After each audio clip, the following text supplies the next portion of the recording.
قصہ نظم میں سے دوسری جو نظم ہے وہ ہے نعت. ذکر خدا کرے، ذکر مصطفیٰ نہ کرے، ہمارے منہ میں ہو ایسی زبان خدا نہ کرے. تو جہاں بھی اگر اللہ کا ذکر یا اس کی وحدانیت بیان کی جائے اور وہاں بھی اس کے محبوب علیہ السلام محمد رسول اللہ صلی اللہ علیہ وسلم کی نعت نہ بیان کی جائے تو یہ بات ادھوری رہتی ہے. تو دوسری نظم ہے آپ کی نعت، پھر اسی طرح سے نظم کا عنوان نعت، شاعر کا نام ماہر القادری. ماہر القادری یہ ان کا کلمی نام ہے، منظور حسین ان کا اصل نام تھا. پھر اسی طرح سے مفہوم اور تشریح. نعت کسے کہتے ہیں کہ جس میں آقا صلی اللہ علیہ وسلم کی شان بیان کی جائے اسے نعت کہتے ہیں. نعت کسے کہتے ہیں؟ جس میں حضور صلی اللہ علیہ وسلم کی شان بیان کی جائے. تو اس میں شاعر کہتے ہیں کہ تو مقصد تخلیق ہے، تو حاصل ایمان، جو تجھ سے گریزاں وہ خدا سے ہے گریزاں.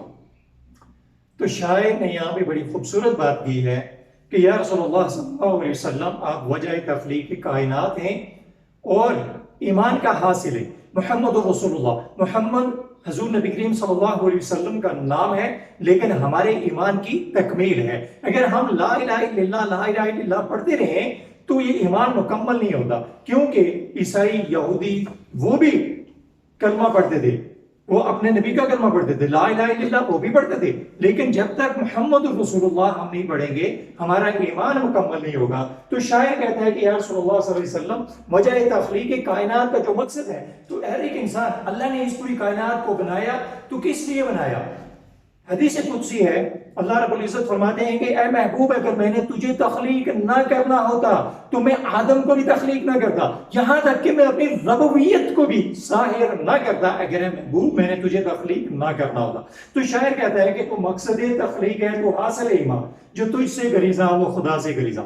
یا رسول اللہ صلی اللہ علیہ وسلم آپ وجہ تخلیق کائنات ہیں اور جو آپ سے پرے پرے پرے دور دور رہتا ہے وہ اللہ کی رحمت سے ہی دور رہتا ہے، کیونکہ اللہ نے اپنے محبوب کے لیے فرما دیا کہ وما ارسلناک الا رحمۃ للعالمین، کہ اے محبوب میں نے آپ کو تمام جہانوں کے لیے رحمت بنا کر بھیجا.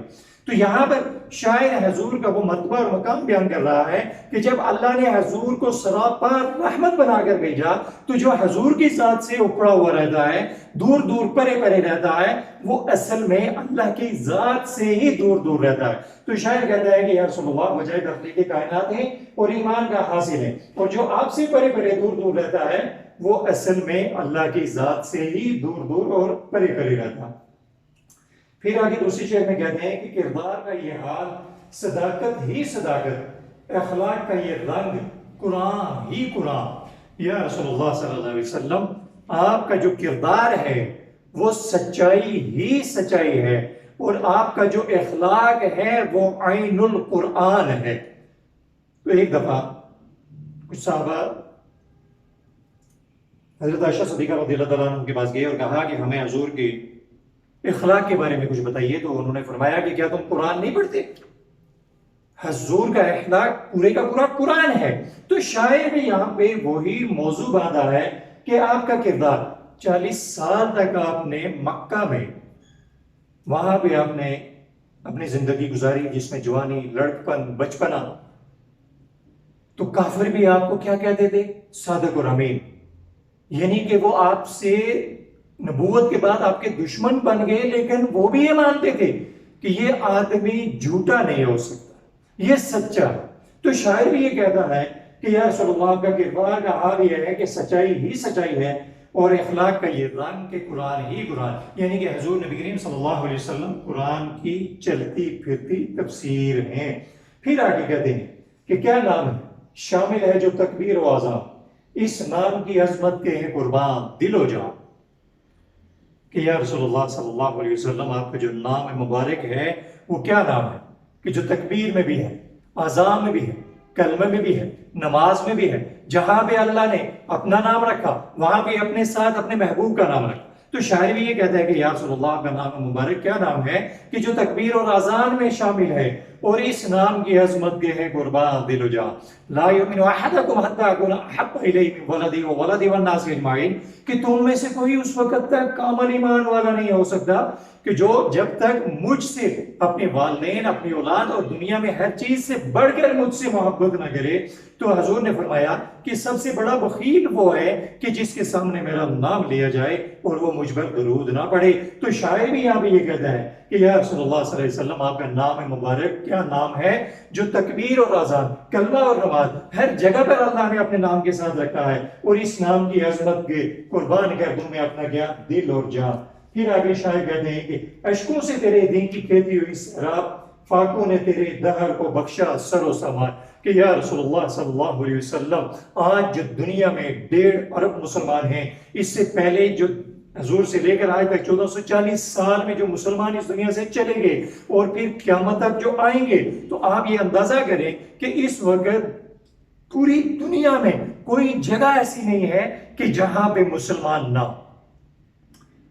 تو یہ کس کا سکتا؟ آپ دیکھیں کہ حضرت نوح علیہ السلام نے 950 سال تبلیغ کی، اور ان پر ایمان لانے والے لوگ، بعض روایات میں آئے کہ 13 مرد 13 عورتیں، بعض میں کہتے ہیں کہ 23 مرد 23 عورتیں، یعنی کہ بعض کہتے ہیں 47 مرد 47 عورتیں، یعنی کہ 100 کا فگر پورا نہیں تھا. اور حضور صلی اللہ علیہ وسلم نے 40 سال کی عمر میں نبوت کا اعلان فرمایا، اور 63 ایئرز میں اس دنیا سے پردہ کر گئے، یعنی کہ 23 سال میں جنگیں بھی لڑی، حقوق العباد بھی بتائے، حقوق اللہ بھی بتائے، یہ ساری چیزیں اور دین کی تبلیغ بھی کی. اور اس وقت دنیا میں 1.5 ارب مسلمان، اور دنیا کے کونے کونے میں مسلمان ہیں. یہ کس کی وجہ سے؟ حضور صلی اللہ علیہ وسلم نے اس دین اسلام کے لیے جو تکلیفیں، جو مشقتیں، جو پریشانیاں، جو تکلیفیں اٹھائی، طائف والوں نے پتھر مار مار کر لہو کر دیا، جو غزوہ احد میں دندان مبارک شہید کروا دیے. تو یہ اس حضور کی تکلیفوں کے صدقے میں اللہ تبارک و تعالیٰ نے اس دین اسلام کی کھیتی کو سرسبز اور شاداب بنا دیا. اور یا رسول اللہ صلی اللہ علیہ وسلم، آپ نے جو فاقہ کشی کی، آپ نے جو پیٹ پہ پتھر باندھے، اس نے دنیا کو، زمانے کو، جینے کے، زندگی گزارنے کے رنگ اور ڈھنگ سکھا دیے، طور اور طریقے سکھا دیے. یہ معاشرہ جو ہے یہ حضور کے مرون منت ہے کہ آج بھی یورپ میں عمر's لاز کے نام سے قانون مرتب ہیں. تو یہ کس کے صدقے سے؟ حضور کے صدقے سے. تو شاعر بھی یہاں پہ یہ کہتا ہے کہ یا رسول اللہ صلی اللہ علیہ وسلم، آپ نے دین اسلام کے لیے جو تکلیفیں اٹھائی، جو مشقتیں اٹھائی، جو پریشانیاں اٹھائی، اس کی وجہ سے اللہ نے اس دین کو ہرا بھرا کر دیا، اس دین کی کھیتی کو سرسبز و شاداب کر دیا.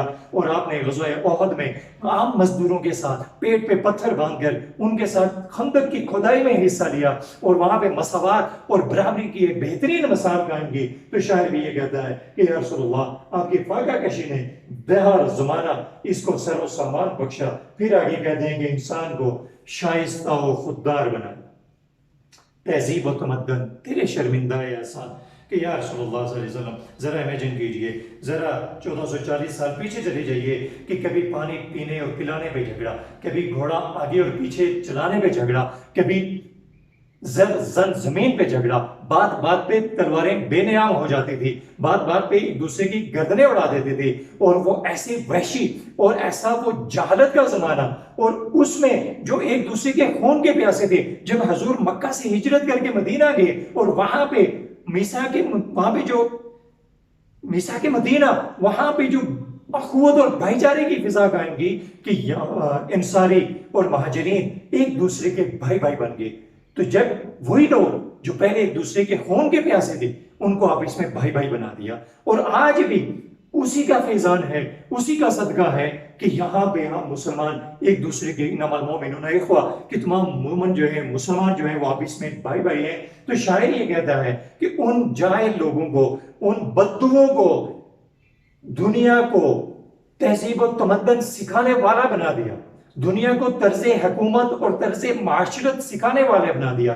تو شاعر بھی یہ کہتا ہے کہ ان انسانوں کو شائستہ، نرم روح اور خوددار، بغیرت اور تہذیب و تمدن، معاشرے کے اندر رہن سہن کے طور طریقے، یہ کس کے احسان مند ہیں؟ حضور صلی اللہ علیہ وسلم سکھا دیا کہ والدین کا حقوق کیا ہے، بھائیوں کے کیا ہیں، رشتہ داروں کے کیا ہیں، پڑوسیوں کے کیا ہیں. یہ ساری کی ساری چیزیں حضور نے ہمیں سکھا دی. تو شاعر بھی ہمیں یہ بتانا چاہتا ہے کہ یا رسول اللہ صلی اللہ علیہ وسلم، آپ نے معاشرے کے اندر رہن سہن کے طور طریقے ہمیں سکھا دیے. پھر آخر میں یہ کہتے ہیں کہ رحمت کا یہ عالم ہے، مرحبت کا یہ انداز، مائر سا گنہگار ہے وابستہ ہی تھا. یا رسول اللہ صلی اللہ علیہ وسلم، آپ کی جو رحمت اس کی کیفیت یہ ہے، اور آپ کی جو مربت، جو لحاظ، جو محبت ہے، اس کا انداز ایسا ہے، شاعر مخاطب خود کو کہہ رہا ہے، لیکن ہم گنہگار مسلمانوں کو یہ سمجھانا چاہتا ہے کہ آج ہم کوئی گناہ کر کے آتا ہے، بیٹا گناہ کر کے آتا ہے، ماں اس کو گھر سے نکال دیتی ہے، باپ گھر سے نکال دیتا ہے، ہمارا حکمران ہمیں جلا وطن کر دیتا ہے، لیکن وہ ایک ایسا در ہے جہاں پہ کسی کا دل نہیں توڑا جاتا، جہاں گنہگار سے گنہگار کو بھی اپنی دامن رحمت میں لپیٹ لیا جاتا ہے۔ اللہ نے بھی قرآن میں فرما دیا وَلَوْ أَنَّهُمْ إِذ ظَلَمُوا أَنفُسَهُمْ، جب تم اپنی جانوں پر ظلم کر بیٹھو، جاؤ گا میرے نبی کی بارگاہ میں چلے جاؤ، فَاسْتَغْفِرُوا اللَّهَ، وہاں پہ اللہ سے معافی مانگو، وَاسْتَغْفَرَ لَهُمُ الرَّسُولُ، پھر استغفار کرے، شفاعت کرے تمہارے لیے رسول، لَوَجَدُوا اللَّهَ تَوَّابًا رَحِيمًا، پھر تم اللہ کو پاؤ گے توبہ قبول کرنے والا، رحمان اور رحیم۔ تو شاعر بھی یہاں پہ یہ کہتا ہے کہ یا رسول اللہ صلی اللہ علیہ وسلم، آپ کی رحمت اور محبت کا انداز ہی ایسا ہے کہ آپ مجھ جیسے گنہگاروں کو بھی اپنے دامن رحمت میں لپیٹ لیتے ہیں، اور حضور کی حمد و ثنا کرنا یہ کسی عام انسان کی بات نہیں ہے، کیونکہ بے شمار لوگ ہیں لیکن اس میں نعت خواں بہت کم ہیں، بے شمار لوگ ہیں لیکن نعت لکھنے والے بہت کم ہیں۔ تو شاعر بھی یہاں پہ یہ کہتا ہے کہ یا رسول اللہ، یہ آپ کی محبت ہے، یہ آپ کی مربت ہے کہ مجھ جیسا گنہگار بھی، اس کی یہ اوقات ہے، اس کا یہ مقام ہے کہ وہ آپ کی دامن رحمت سے وابستہ ہے، وہ آپ کے ساتھ جڑا ہوا ہے، اور وہ آپ کی دامن رحمت میں لپٹا ہوا ہے۔